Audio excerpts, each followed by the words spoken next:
Okay, today we're going to talk about characterization, and we're going to talk about some of the specific methods that an author might use to characterize the people in his or her novel. As you're taking notes on this playlist, you should be working to understand the definitions of both direct characterization and indirect characterization. And you should also be able to identify 5 of the most common methods that an author might use to create indirect characterization. Before we get started, just a reminder of what characterization is in general. It's the process by which a writer reveals the personality traits of a character in the text.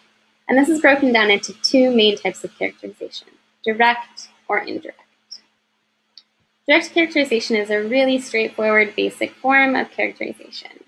It's when the author directly tells us some quality of the characters in the novel. They could do this by using description, adjectives, phrases, or epithets, just small statements about what they're like. An example of this might be saying something like, the patient boy and the quiet girl were well-mannered and never disobeyed their mother. So here we have a couple descriptions of the characters. We're directly told that the boy is patient, that the girl is quiet, and that both of them are obedient and quite well-mannered, especially toward their mother. However, when we're talking about indirect characterization, we kind of have the burden as readers to make more inferences. We'll see certain aspects of who the characters are from what the author shows us that they're like, and then it's up to us to use all those small pieces of kind of clues about what they do or how they act to make inferences overall about what that character is like. This kind of breaks down again to the difference between showing versus telling. With direct characterization, an author would just state it explicitly what the character is like. With indirect characterization, they show us a lot of traits or a lot of things that the character does or says. And from that, we come up with our own ideas about, okay, so what does this mean about who these characters are? There are about 5 really clear ways that an author can create indirect characterization. And that's through the character's dialogue, what he or she says, through his or her behaviors and actions, through narration of what they're thinking and feeling internally. We can see it through a character's physical appearance, how they describe themselves or how they are described. We can also see it through the attitudes and reactions of others, how other people behave toward that character. So to explore this idea of indirect characterization and these 5 ways to create indirect characterization, we're going to look at a book called The Handmaid's Tale by Margaret Atwood. In The Handmaid's Tale, we're looking at the protagonist, whose name is Offred. And what you should know about the book, a little bit of context, is that it's a dystopian novel about an imagined future where the birth rate has dropped so low because of pollution, and there's an extremist religious sect that's taken over the United States. This means that the few remaining fertile women are forced into the role of what is called the handmaid, in which they're used exclusively for procreation. So we're going to first look at how an author can characterize the person through dialogue, through what they say. In the scene that we're going to read, Offred is speaking to another handmaid whose name is Offlin. During these walks, Offlin has never said anything that was not strictly orthodox, but then neither have I. She may be a real believer, a handmaid in more than me. I can't take the risk. The war is going well, she says. Praise be, I reply. We've been sent good weather, which I receive with joy.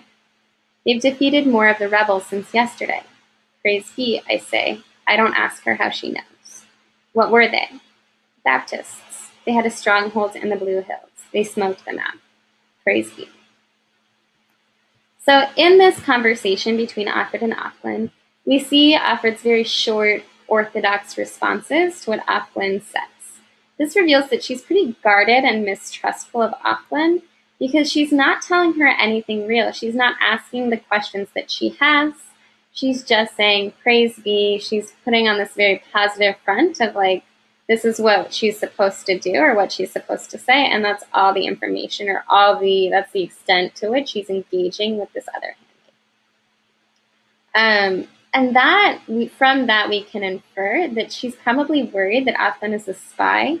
And so she's just repeating this phrase, praise be, without revealing her true feelings. From this, we start to get the sense that maybe Offred is pretty guarded and pretty cautious, that she feels uncomfortable speaking what she really thinks in her society. So another way that an author can create indirect characterization is through how the character behaves or how he or she acts.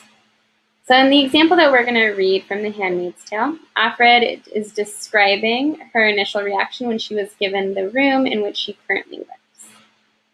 So I explored this room, not hastily, then like a hotel room, wasting it. I didn't want to do it all at once. I wanted to make it last.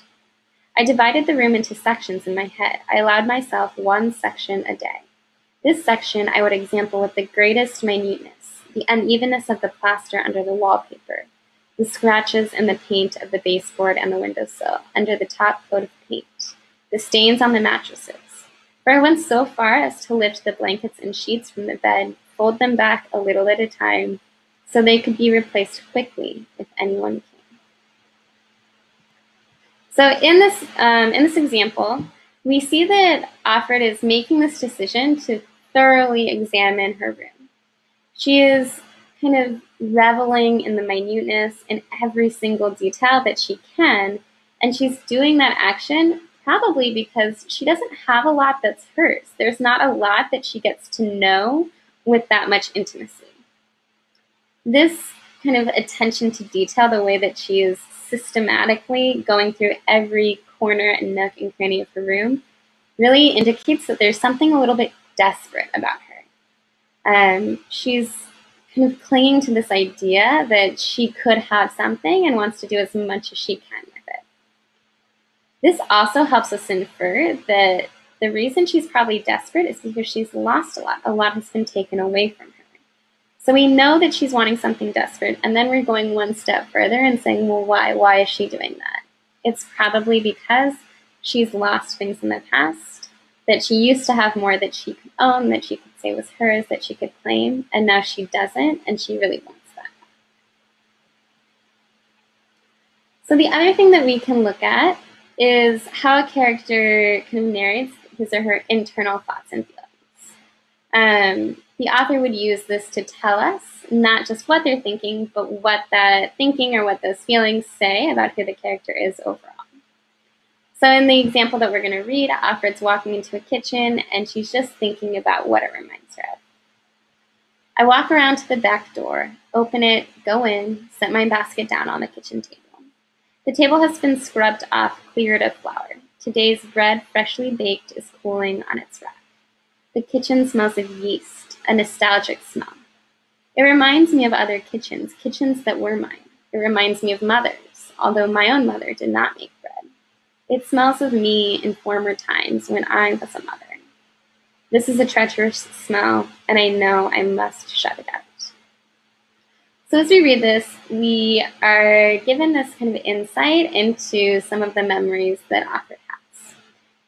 What we want to do with those memories is make an inference about, okay, so what is this saying about her as a character? We see that she's experiencing some kind of nostalgia.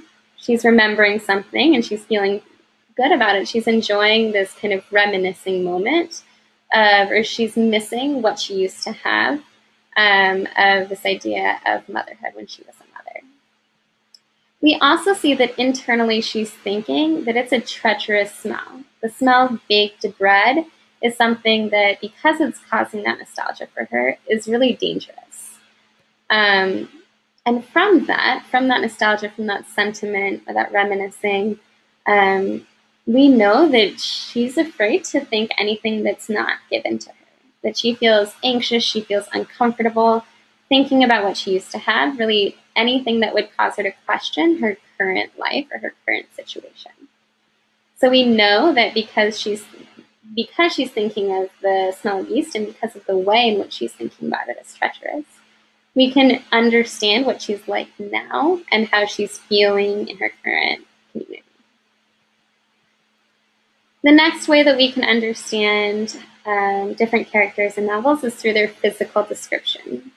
In the example that we have, this is Offred describing herself. She says, I am 33 years old. I have brown hair. I stand 5'7" without shoes. I have trouble remembering what I used to look like. I have viable ovaries. I have one more chance. As we read this, we notice that all of these descriptions, all the way that she describes herself, are very straightforward. This is all information that you would basically find on a driver's license that really say that there's some kind of detached way that she sees herself. She doesn't remember what she used to look like. She doesn't remember anything unique about her. She just knows that these standard facts, in this pretty straightforward description, that's what's important to her now, or that's how she's feeling now. So we should also know that this is the only physical description of Offred that we have in the entire book. Very straightforward, very generic. There's nothing here that stands out. And this emphasizes again that Offred has lost a lot of her own identity. She doesn't have a lot of distinguishing factors. She doesn't focus on anything that makes her unique. She's only focusing on how else she might fit in with other people. Additionally, it says that she cannot even remember what she used to look like. There might be some memory that maybe she used to look different, but she's been so affected by her current experience as a handmaid that that's not important anymore. And the only thing that's important now is that she has viable ovaries, that she can continue to procreate for her community. From this description, we continue to build on our understanding that she's not really happy here, that maybe there's some sadness over this forgetfulness about how she used to be, and that in terms of her identity, she really has lost a lot of it because of her current status or current role as a handmaid. The final thing that we can look at is how the impact of others can affect a specific character. So here we're looking at how the author is revealing aspects of Offred by describing how other people are reacting toward her, how other people are thinking and feeling about her. So in the scene, there's the wife of the man that Offred has been assigned to have a child. And this is an encounter between Offred and the other woman. So Offred says, she's looking at the tulips. Her cane is beside her on the grass. Her profile is towards me. I can see that in the quick sideways look I take at her as I go past. She doesn't turn her head. She doesn't acknowledge my presence in any way, although she knows I'm there. I can tell she knows. It's like a smell, her knowledge. Something gone sour, like old milk. So here we see Offred kind of describing this other woman's reaction toward her. And the way that she reacts is she doesn't turn her head. She doesn't acknowledge that Offred is that Offred is there in any capacity. She just completely ignores her. Because Offred is describing this encounter, and because this other character just kind of refuses any acknowledgement of Offred's presence, we see that maybe Offred is a little bit of an outcast. Maybe she's feeling isolated. And we know that because she describes this lack of kind of recognition as something sour, like old milk. Even though she knows that the woman sees her, it doesn't sit well with either one of these women. So we also see that Offred doesn't really have allies or friends. And again, that's adding to her feeling of isolation. This isolation that she's feeling is probably causing her a lot of discomfort and anxiety, and that's being enhanced because of the hostility or the anger of this other woman towards her. So we really see that anxiety and discomfort coming out when she says that I can see in the quick sideways look I take her. She's just really looking at her briefly. She's not comfortable making eye contact. There isn't a lot of appreciation that is being displayed between these two women. So that's the 5 ways that an author might create indirect characterization in a novel.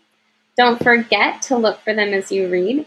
It's also important for you to notice that we are making inferences here. So you can use this evidence to the best of your ability. And if you come up with a slightly different interpretation of a text than somebody else, that's understandable. What's important is that you do have evidence, that you can explain your evidence, and that when you take the content assessment, you're always looking for the best possible answer, the answer choice that has the most evidence to support it. If you have any questions, definitely go back and rewatch a part of this presentation. You can also find the presentation without any narration listed in the resources on the playlist.